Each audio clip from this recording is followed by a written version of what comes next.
थोड़े में बताऊंगी कि आज्ञा चक्र जो है वो यहाँ पर सीता है और ये महाविष्णु का स्थान है। आज्ञा चक्र आपका बहुत ज़ोर से चलना शुरू हो जाता है जिस वक्त आप बहुत ज़्यादा सोचते हैं आगे में। यहाँ पर जब बहुत सोच विचार शुरू हो जाता है तब आज्ञा चक्र चलता है। आज्ञा चक्र तब भी चलता है जब मनुष्य अहंकारी होता है। जब उसमें अहंकार आ जाता है तो उसका आज्ञा चक्र बहुत चलता है।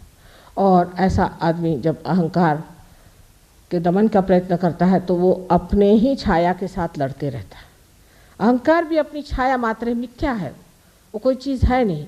तो अपनी ही छाया के साथ लड़ता है, उससे लड़ते लड़ते जूझते जूझते वो भी थक जाता है। जब वो बहुत थक जाता है तब वो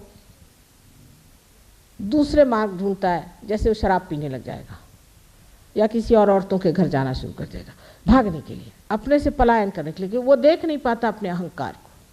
और ये स्थिति बहुत लोगों की हो जाती है कि वो घबरा जाते हैं अपने अहंकार से कि बाप रे ये कितना अहंकार मुझे खा दे रहा। इस अहंकार के कारण भी एक बड़ी बीमारी अब आने वाली है जो कि मैंने अमेरिका में बताई है। मैंने एड्स के बारे में बताया था, उसके बाद जो अभी नई अल्ज़ाइमर की नई बीमारी शुरू हुई उसके बारे में बताया था, और अब तीसरी बीमारी के लिए बताया आई हूँ कि ऐसे लोग पैरालाइज हो जाएंगे जिनकी आज्ञा चक्र बहुत ज़बरदस्त चलेगा और जिनमें अहंकार बहुत बढ़ जाएगा, वो एकदम पैरालिसिस हो जाएगा। और पैरालिसिस होने के बाद वो इस तरह का पैरालिसिस होएगा कि जब वो चेतन बुद्धि से कोई काम करना चाहे, कॉन्शियस माइंड से, तो कर नहीं पाएंगे। ऐसे तो चलते फिरते रहेंगे और जब सोचेंगे कि मैं चल रहा हूँ तो एकदम ठप से गिर जाएंगे। और ये बीमारी पहले अब शुरू ही हो गई है, हमने 2-4 पेशेंट्स अभी देखना भी शुरू कर दिया। सो अहंकार से लड़ने से नहीं होता है, अहंकार से जूझने से नहीं होता है। ये गलत फहमी है कि हम अहंकार से लड़ सकते हैं। अहंकार तो हमारी ही बनाई हुई मिथ्या बात है कि हम दुनिया भर की आफत को उठाए चल रहे हैं। मैं कभी कभी एक कहानी बताती हूँ कि कुछ लोग प्लेन से जा रहे थे, देहाती थे, उनसे कहा इतना सामान मत ले जाइए। तो उनका अच्छा ठीक है, वो प्लेन पे बैठे और सामान अपने सर पे रख लिया। कहने लगे भाई हम तो इसका बोझ ढो रहे हैं। अरे जिस प्लेन ने आपको उठाया है वही इसका बोझ उठा रहा है। जिसने आपको बनाया है, जो करता भोगता सब कुछ है, वही सब कुछ कर रहा है। लेकिन कहने से नहीं होता है। फिर यह कहूँगी ये कहने से नहीं होता, ये आपकी स्थिति है। जब ये स्थापित हो जाती है तब निर्विचारिता आपके अंदर स्थापित हो जाती है। जब कुंडलिनी का जागरण होता है और जब आज्ञा को लांघ जाती है तो निर्विचारिता आप में स्थापित हो जाती है। उसके उल्टे आपके अगर पिछले हिस्से में ये चक्र पकड़ा जाए तो डायबिटीज़ की वजह से यहाँ पर जब वो पकड़ा जाता है तो आज्ञा चक्र के चारों तरफ फैला हुआ है स्वाधिष्ठान जब जकड़ा जाता है तो आँख में नुकसान हो जाता है। पर उससे भी ज़्यादा अगर आप गलत गुरुओं के पास गए तो आपकी आँख अंधी हो सकती है, आँख में अंधापन आ सकता है, आँख की कमज़ोरी से आ सकती है, आपके बच्चे अंधे हो सकते हैं इससे, क्योंकि आप अंधेपन में वहाँ गए थे। अब पक्का अंधापन आपके अंदर आ सकता है। लेफ्ट आज्ञा जिसे हम कहते हैं पिछला आज्ञा है, इसके पकड़ने से अनेक अनेक बीमारियाँ होती हैं। अब सब समय नहीं इसलिए मैं बताती नहीं, लेकिन इसके साफ होते ही मनुष्य की दृष्टि में एक चमक आ जाती है जिसको एक ग्लिंट कहते हैं, एक ज्योत आँख में आ जाती है। और जिसके आज्ञा की चमक आ गई ऐसे आदमी की दृष्टि भी अत्यंत शुद्ध होती, इतनी शुभदायी होती है कि जिस पर पड़ जाए उसका शुभ हो जाए। ऐसी व्यक्ति की सारी आकृति ही शुभदायी होती, उस आकृति की काट छाट करने की ज़रूरत नहीं, क्योंकि वो सारी आकृति ही उसी बनी रहती है कि उसके खड़े होते ही उसके व्यक्तित्व में वो चीज़ होती है कि मनुष्य एकदम से ही उसको पा करके शुभ का लाभ होता है उसको। हमारे यहाँ शुभ की बात बहुत करते हैं लेकिन ये नहीं जानते कि शुभ और अशुभ चीज़ क्या होती है। जब कोई चीज़ शुभ होती है तो उसमें से चैतन्य बहना शुरू हो जाए, उसमें से चैतन्य जब बहे तो सोच लेना ये चीज़ शुभ है और नहीं तो नहीं। तो पहली चीज़ जब हमारे अंदर आती है जिसे कि हम निर्विचार समाधि कहते हैं, जो बहुत मुश्किल से लोग पाते थे पहले ज़माने में, वो आपको एकदम स्थापित हो जाती है, आप निर्विचार हो जाते हैं। और इसको प्राप्त करने के लिए कोई सा भी विचार मन में आया, तुझे क्षमा कर दिया, क्षमा क्षमा क्षमा, ये ईसा मसीह ने हमें सिखाया है। ईसा मसीह दूसरे तीसरे कोई नहीं है, ये श्री गणेश का अवतरण संसार में हुआ। सारे उनका वर्णन आप अगर महाविष्णु का वर्णन पढ़ें देवी महात्म्य में तो आप जान जाइएगा कि साक्षात वही है। न तो वो ईसाई के हैं, न हिंदुओं के, न मुसलमानों के हैं, लेकिन वो सहयोगियों के, उनके सबसे बड़े भाई हैं।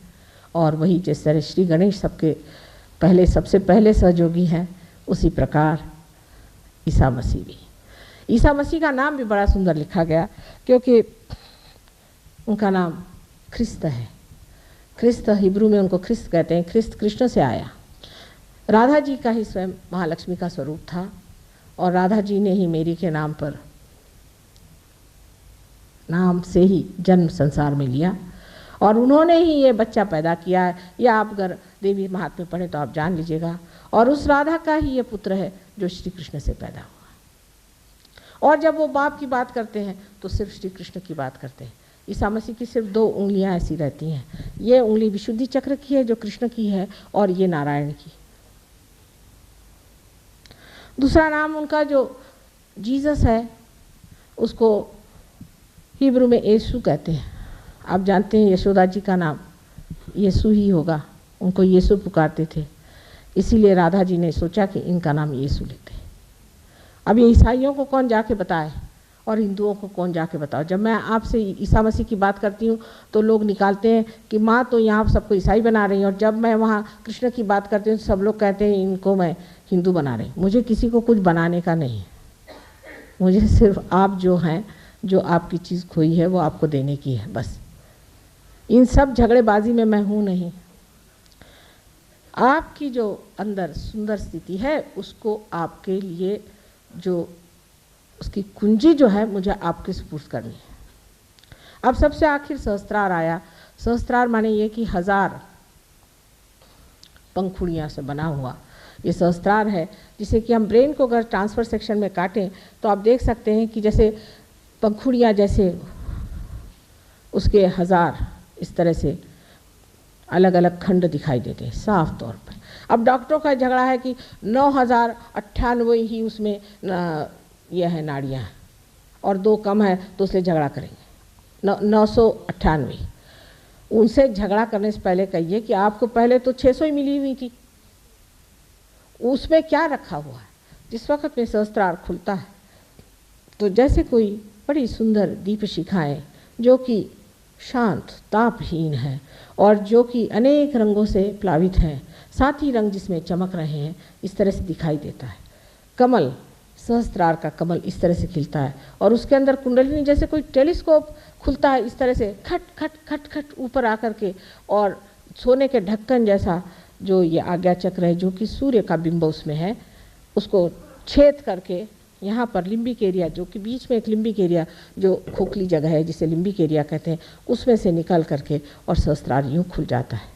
उसकी वजह यह है कि जैसे ही आज्ञा चक्र को भेदती है कुंडलिनी, वैसे ही हमारा अंदर जो ईगो और सुपर ईगो इस तरह की जो संस्थाएं बनी हुई हैं वो खिंच जाती है। इसीलिए कर्म आपके सब खा लिए कुंडलिनी ने, और आपके अंदर की जितनी भी कुसंस्कार थे सब खा लिए, और दोनों की दोनों इस तरह से पीछे हट जाते हैं, और इस तरह से सहस्त्रार खुल के आपके ब्रह्मरंध्र से आपको कुंडलिनी की ठंडी ठंडी हवा मिलने लग जाती।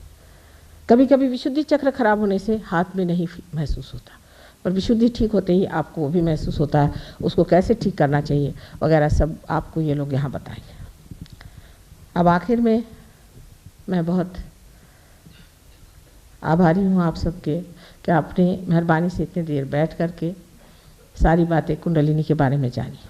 ये ज्ञान हमारे मूल का है, जिसको सारे संसार को आज ज़रूरत है, वो हमें उन्हें देना है।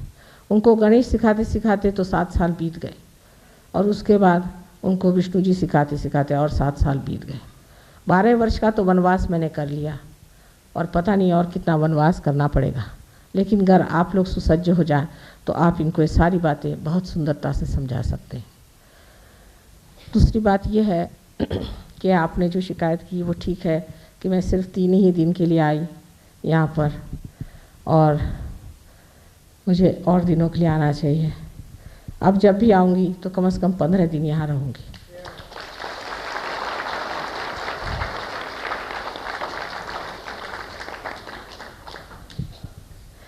आशा है आप लोग बड़ी तादाद में आएंगे। किसी खुली जगह ज़मीन पर ये काम बहुत अच्छा होता है। अब मुझे तो नहीं मालूम था कि इतना सुंदर सभागृह बना है। ठीक है, यहाँ भी हुआ, पर जैसा कि अग्रवाल जी ने कहा कि चाहिए कि माँ का द्वार सबके लिए मुक्त होना चाहिए और वहाँ जितने तादाद में लोग आए उतना ठीक है। बम्बई में तो हम लोग एक बड़े भारी हॉकी ग्राउंड में ही प्रोग्राम करते हैं, 7 से 8 हज़ार लोग आते हैं, तो वहाँ कौन से हॉल में बिठाएंगे उन्हें। हर जगह इसी तरह से करने से हमने देखा है कुंडलिनी का जागरण भी आसानी से हो जाता है। और आप लोग भी इसको मान्य कर लें कि कोई सर्वसाधारण जगह में बैठ कर के ही ये कार्य किया जाए। इतनी आलीशान चीज़ की कोई हमें ख़ास ज़रूरत नहीं है। मिल गई तो नसीब, और नहीं मिली तो भी कोई हर्ज नहीं। एक सर्वसाधारण जहाँ पर कि हम लोग सब ज़मीन पर बैठ कर के और इस कार्य को करें, वही मेरे लिए ठीक है। आशा है हम जल्दी ही मिलेंगे आप लोगों से।